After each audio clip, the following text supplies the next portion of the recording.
You feel you must, eh? Yeah, because I won't remember it. Well, what about... Prime Minister, what are your impressions of today's great event? Well, they're many and varied, but I have a prepared formal statement which I think perhaps I could read, because that would put in short compass the general impressions that I have. And this is the statement.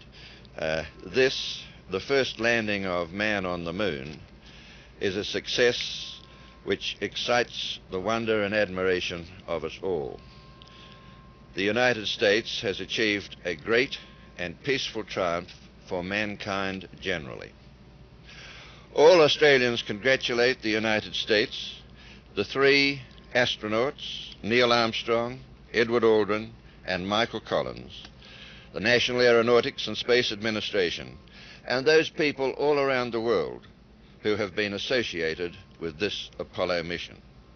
Australia is proud to be playing a part in this adventure through its tracking stations, through the Parkes radio telescope, and through other facilities.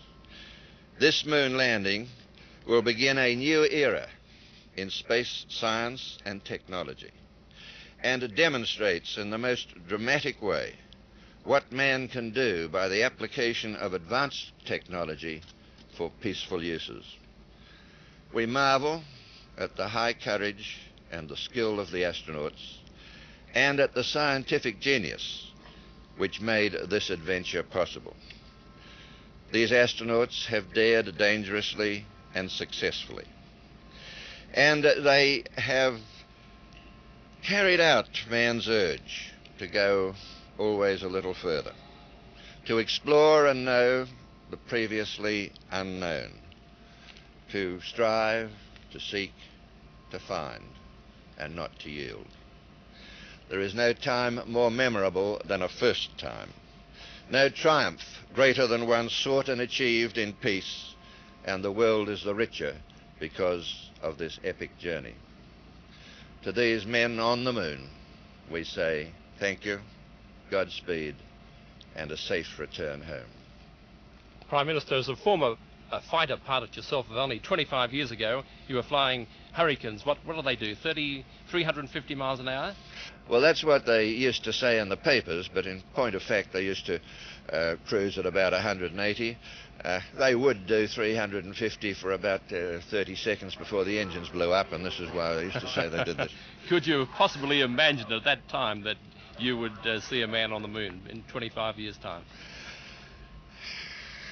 I suppose that I could have imagined it myself, but this was because I was a devotee of science fiction, and it didn't seem impossible that man would go further and further into space. But one couldn't do other than have faith that it would happen. You couldn't expect that it would happen that long ago.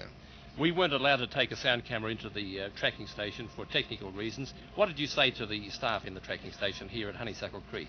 Well, I asked them what all the little wiggly green lines were, and what the various noises coming out of bits and pieces of the equipment were, and got answers which I wouldn't pretend thoroughly to understand. I think perhaps the best way of saying what I felt when I was in there was that I was blinded by science.